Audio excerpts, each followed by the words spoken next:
Paz e bem, o melhor dia para todos, que a minha mãe abençoe a todos vocês, abençoe cada um irmão. Estamos aqui mais uma vez no nosso canal Estudando Consciente para compartilhar conhecimentos. Intuído pelos 15 mentores, hoje estaremos comentando sobre o tema Sexta-feira da Paixão, a Páscoa, né? Então, nós sabemos que Jesus veio ao mundo, não veio para criar religião nenhuma.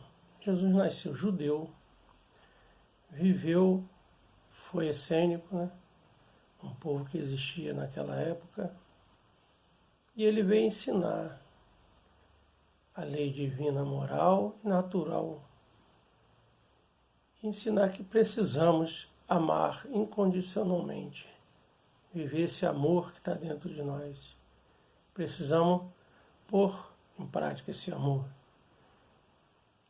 E ele foi o maior, na nossa visão, ele foi o maior revolucionário que existiu até hoje na face da Terra.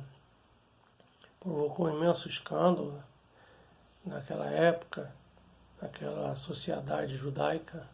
Não estou falando mal dos judeus, dos israelenses, nem da religião judaica. Estamos dando a nossa opinião.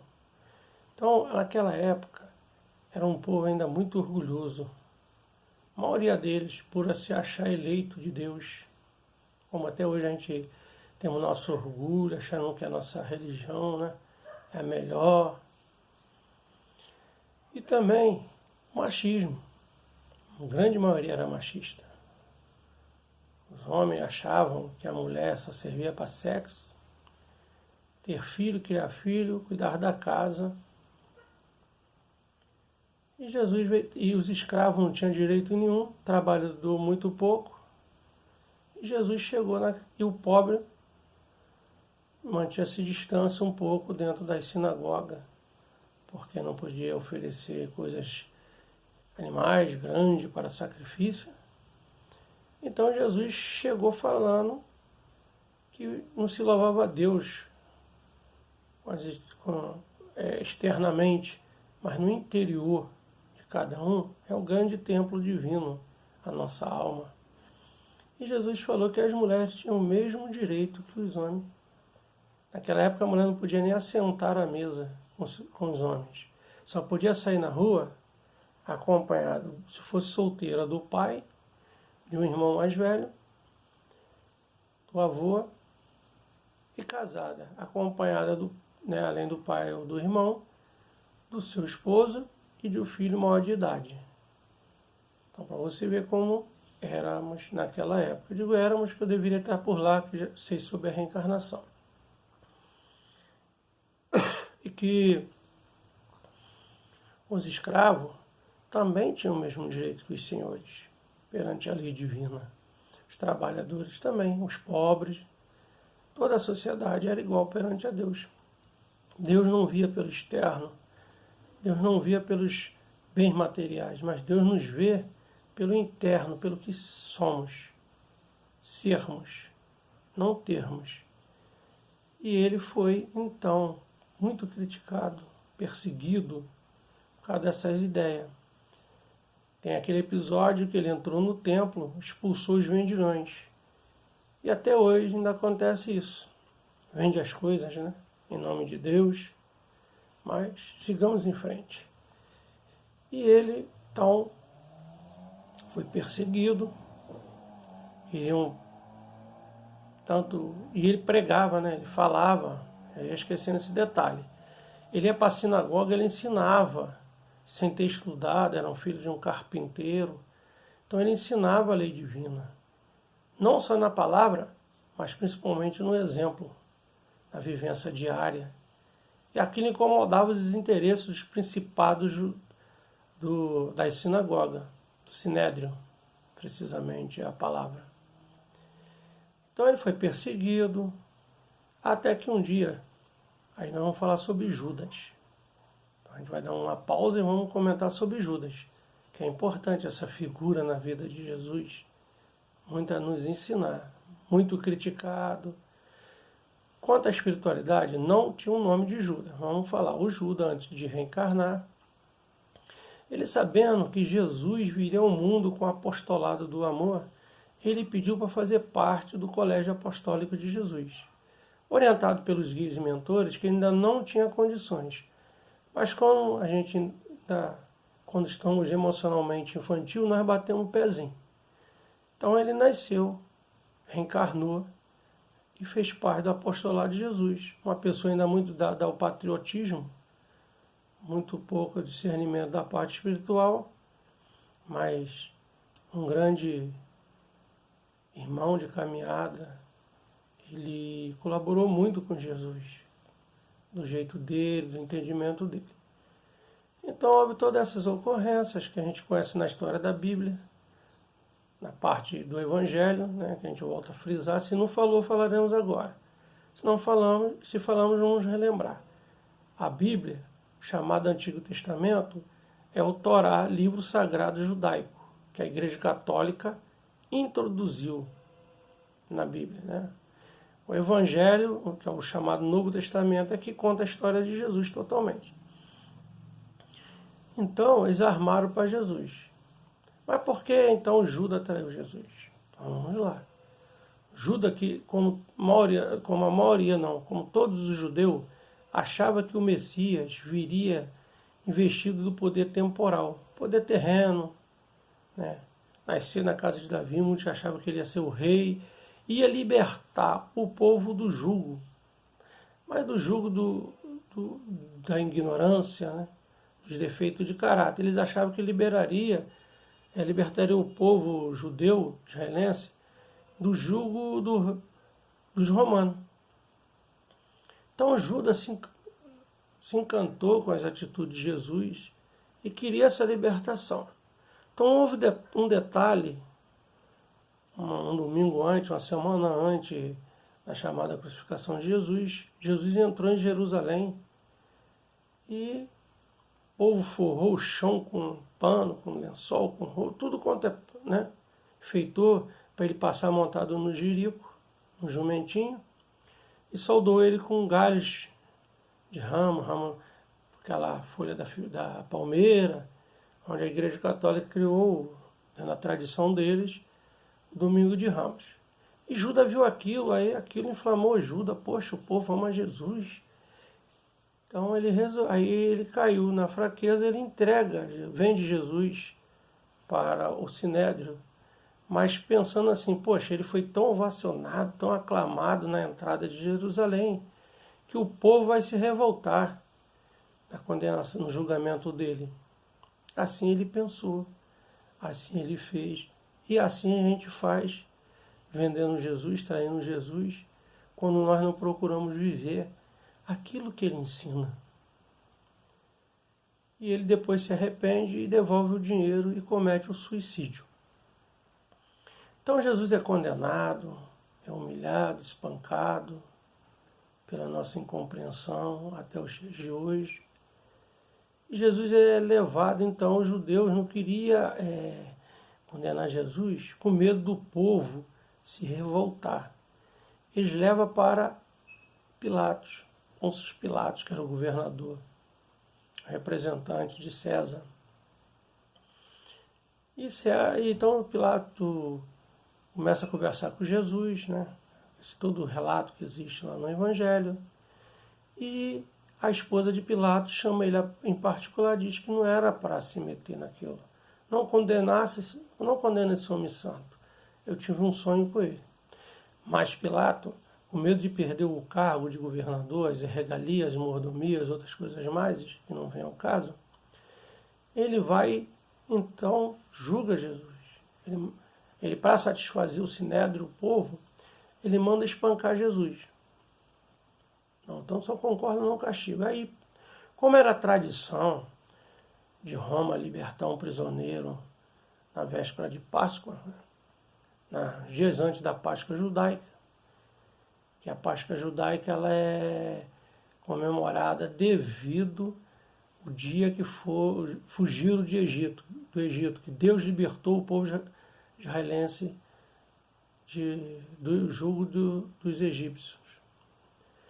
Então é comemorado. Portanto, que Jesus comemorou dias antes. E a Igreja Católica trouxe essa tradição para o seio da Igreja comemorar a Páscoa. Portanto, a gente vê que todo ano cai diferente. Tem ano que cai até em março, porque espera-se a comemoração da Páscoa judaica, né? Que é pelo calendário lunar, não pelo calendário solar, né? Esse calendário nosso, apesar que eles cumprem esse calendário, mas a tradição é pelo calendário lunar. E então, eles tinham esse costume de libertar um prisioneiro para satisfazer o povo judeu. Aí onde há aquele episódio que eles libertariam Jesus, pediram para libertar Jesus. Só que os opositores do Cristo, ou inimigo, como se fala, chamado de diabo, Satanás, cramunhão, pé rachado, chifrudo, Beuzebu, e nós sabemos que é um grupo de espíritos, né? São denominados dragões. Então eles tinham elementos encarnados na sociedade, como tem até hoje. Houve suborno. Ah, mas na Bíblia não tem. Houve suborno. Fizeram um filme, eu assisti uma série na Netflix, não lembro agora, não me recordo bem, mas não, Maria de Magdala, o nome da série. Que eles fizeram pesquisa, eles fazem pesquisa para fazer esses filmes. Então, quando Pilatos perguntou, a quem vocês querem que solte? Mas tem um detalhe, os judeus pediram Pilatos que incluísse Barrabás. Aí ele faz a seguinte pergunta, quem vocês querem que eu solte? O Jesus ou Barrabás? O povo excitado, quer dizer, perdão estou assassinando o português, incitado pelos pessoal do Sinédrio, optou por Barrabás. E tinha também uma parte que botou que Jesus era o rei dos judeus, os israelenses não concordaram. Soltaram Jesus. E Jesus foi, por ser um grande criminoso, considerado naquela época, a tradição diz, não sei, já estudei o Evangelho, não vi esse comentário que Jesus morreu na cruz para o perdão dos nossos pecados. Eu vejo que nós criamos isso, mais uma vez, para transferir a nossa responsabilidade de transformação para alguém, nesse caso para Jesus. Jesus foi condenado à morte, como falamos antes, por ter sido considerado um grande criminoso, por ter abalado a sociedade naquela época, trazendo os conceitos, as crenças e valores perante a lei divina, a lei moral divina. Né? Então, e a pena de morte era executada na cruz, era um crucificado. Só que a cruz daquela época não é nesse formato que conhecemos hoje em dia, era um X. E Jesus então foi sacrificado, morto por causa disso. Não para o perdão do nosso pecado, mas era a lei. Ele mesmo disse, eu não vim destruir a lei, eu vim cumprir a lei, respeitar a lei do homem. E tem o sábado de Aleluia, que é o dia posterior à crucificação, véspera da Páscoa, onde havia aquelas tradições, né, os mais velhos conhecem, que era malhar o Judas, né? Botava o nome das pessoas, fazia um boneco de pano cheio de trapo. Muitos não tinham coragem de falar na frente a frente da pessoa, botavam os nomes para malhar eles. Malhavam político, ainda mantém alguns setores, algumas áreas, regiões do Brasil ainda tem essa tradição. Então eles comemora-se a Páscoa, a Igreja Católica, pela ressurreição de Jesus. No nosso entendimento, Jesus não ressuscitou. Jesus apareceu, é um fenômeno natural, da lei natural. E a primeira pessoa a ver Jesus nesse domingo foi Maria de Magdala. Pedro e outros apóstolos não acreditaram, porque ela era uma mulher, pouco valia a palavra dela, foram ver. Depois Jesus aparece na caminhada de acho que 2 ou 3 apóstolos para a cidade de Emaús. Aí depois que ele é convidado a entrar, já era tarde, já estava escurecendo, passear, Jesus corta o pão, eles conseguem identificar. Então, isso é uma grande lição. A gente não deve deixar de acreditar, nem acreditar na palavra das pessoas. Devemos analisar. Porque fulano falou que devemos acreditar. E nessa parte que eles não viram, é que muitas das vezes nós não estamos atentos para ver Jesus nos dias atuais. A ação dele em nossa vida, Jesus na pessoa de uma... na figura de uma pessoa necessitada de um apoio, de uma palavra de conforto. Depois Tomé, a sua fé raciocinada, muito criticado, ele foi o que não acreditava. Só acreditaria depois que ele botasse os dedos nas chagas das mãos, no furo da lança. Aí Jesus aparece, Tomé, venha, coloca o dedo aqui. Aí tem um acréscimo no Evangelho, uma parte que cita que Jesus falou, felizes serão aqueles que acreditarão sem ver. Sim, uma dúvida, mas tudo bem. Porque nós devemos duvidar. Quando nós duvidamos, questionamos, chama-se fé raciocinada. Fé cega é aquela que acredita. Não. Vamos dirigir, perdão por estar balançando, tá, gente? Eu ainda estou num lugar improvisado, dentro do quarto. Eu não consegui fazer um local, um estúdio, né? Então, o Pai em Santo, o sacerdote de Candomblé, da Umbanda, da Quimbanda, falou, eu vou acreditar. Porque um expositor da doutrina espírita kardecista falou, eu vou acreditar. Porque um padre, um bispo, um pastor, o tipo de sacerdote que for, eu não acredito. De imediato. Eu vou analisar. É isso que precisamos fazer, analisar. Será que é correto?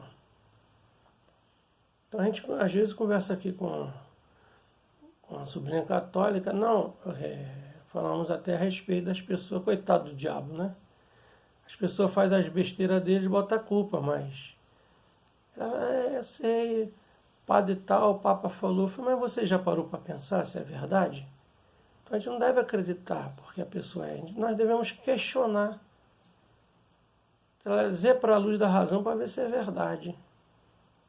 Dentro dos ensinamentos da lei divina, não é o obsessor, o opositor que nos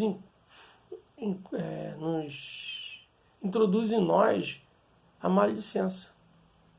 Nem o orgulho, nem o egoísmo, nem a mentira está dentro de nós. Eles vão incentivar. Só assim um paliativo para poder uma palhazinha para a gente entender um pouquinho. Que essa é uma fé raciocinada. Então foi esse fato que ocorreu. E até hoje acham que Jesus ressuscitou, respeitando, mais uma vez, respeitando a crença de cada um, aceitando a opinião, não concordando, mas trazendo a nossa opinião. Existe o credo católico que diz que Jesus foi crucificado, morto, sepultado, ressuscitou ao terceiro dia. Isso é um fenômeno natural. Pela visão, pela vidência, olhos espirituais, ou um fenômeno chamado agênere, que até hoje se faz, dizem que, não sei, mas comentam pessoas, até um amigo nosso faz parte, do Frei Luiz, dizem que lá existem as sessões de materializações. São a doação de médios, de uma energia nervosa chamada ectoplasma, só o encarnado que tem, o espírito, vamos dizer que seja o espírito desencarnado, aí modela o corpo astral dele na aparência dele mesmo. Vamos supor, Jesus foi naquela aparência dele, não é branco, tá? Porque o povo judeu surgiu lá no povo Egito, na África. Começa a história do primeiro homem, né? Que agora fugiu da mente. Ele leva seu filho Abraão. Abraão, né, escolhido por Deus para formar um povo que seus descendentes seriam imensos como o grão de areia, tal. Aí tenta sacrificar o filho, é impedido pelo anjo. O povo surgiu na África, então são negros. Jesus e Maria eram negros. O preconceito de cor é que botou Jesus branco e Maria branca. E então Jesus, ele se modelou com essas energias e apareceu para o povo. Ele não ressuscitou, ele apareceu para o povo, para dizer a morte não existe. Então tem um comentário diz, Jesus venceu o mundo, venceu a morte. Então ele mostrou que não existe a morte. O que morre é o nosso corpo material, o nosso corpo de carne. O nosso espírito é eterno. Não, é imortal, eterno é só Deus. Perdão pelo equívoco. É imortal. É isso que eu entendo que Jesus apareceu. Para mostrar que ele está vivo. Jesus não foi, Jesus vai voltar. Para nós, muitos espíritas, kardecistas, umbandistas, Jesus não vai voltar. Porque Jesus não foi embora. Jesus vive em cada um de nós, que é o Cristo, né? Ele vive em cada um de nós. Ele está presente. Ele está em vibração, ele e Maria, por nós, a nos incentivar, a nos orientar, a nos fortalecer na caminhada diária. Para que a gente possa perceber, precisamos estar interiorizado. Então, é isso que eu gostaria de compartilhar. Nós gostaríamos de compartilhar com vocês, que aqui em casa eu não tenho a tradição, né, de fazer peixe. Eu como peixe a hora que me dá vontade. Então, tem a tradição de não comer carne. Creio eu, na minha santa ignorância, que a Igreja Católica deve ter criado com o objetivo de forçar, né, a pessoa, pelo menos uma vez por ano, ficar sem comer carne vermelha, carne de espécie nenhuma. Mais uma vez, eu respeito e aceito. Então, não criei os filhos com essa tradição. Negócio da uva de Páscoa, também para mim não há nenhum significado. Coelho não bota ovo, mas tem todo o significado isso, respeito também. E não como, muito difícil comer carne vermelha, não fui criado, não ligo muito, então eu venho seguindo assim, procuro, não sou melhor do que ninguém, mas procuro viver. E um detalhe que eu ia esquecendo, essa cruz, como nós falamos, não era igual agora, era em forma de X. Mas através dos estudos, consta que um dos papas teve um negro africano como escravo. Ele é que explicou o Papa o formato da cruz. Eu tive um estudo a respeito. Então a cruz ela é assim, de cima para baixo. Aí eu me confundo, da direita para a esquerda. Então isso é uma abertura de um portal mágico, né? Que nos abre com a dimensão espiritual. Eu uno o alto com o baixo, a direita com a esquerda. Então adotaram essa cruz. Muitos não irão gostar, mas aí eu vou ser sincero, aí é o problema da pessoa. Por isso que é necessário o estudo. Vocês podem questionar tudo que eu trago aqui, que nós trazemos, né? Quem sou eu? Eu e os guias e mentores, como dissemos na Umbanda, o povo me acompanha, né, me orienta nessa caminhada. Vocês podem questionar, mas uma sugestão que eu sempre vou dar é estude. Questione, estude, analise, bom? Que Jesus possa renascer, ressurgir, Ele e Maria em nossos corações, todos os dias. E que façamos todos os dias um dia de reflexão. Toda vez que for dormir, antes de dormir, deitarmos ou sentado, analisarmos o que fizemos, o que deixamos de fazer, o que podemos melhorar, o que podemos corrigir. É todos os dias. É também uma tradição que eu vejo que a Igreja Católica cria com esse objetivo, levando que as pessoas, pelo menos uma vez por ano, façam uma reflexão. Duas, né? Que é o Natal também. Mais uma vez, gratidão. Não esqueça de darem seu like se gostarem, compartilhar. Quem não se inscreveu, se inscreva. Toque no sininho para receber o aviso de novo vídeo. E me ajude nessa tarefa de levar o compartilhamento de conhecimento, um novo modo de entender para as pessoas. Gratidão, gratidão, gratidão.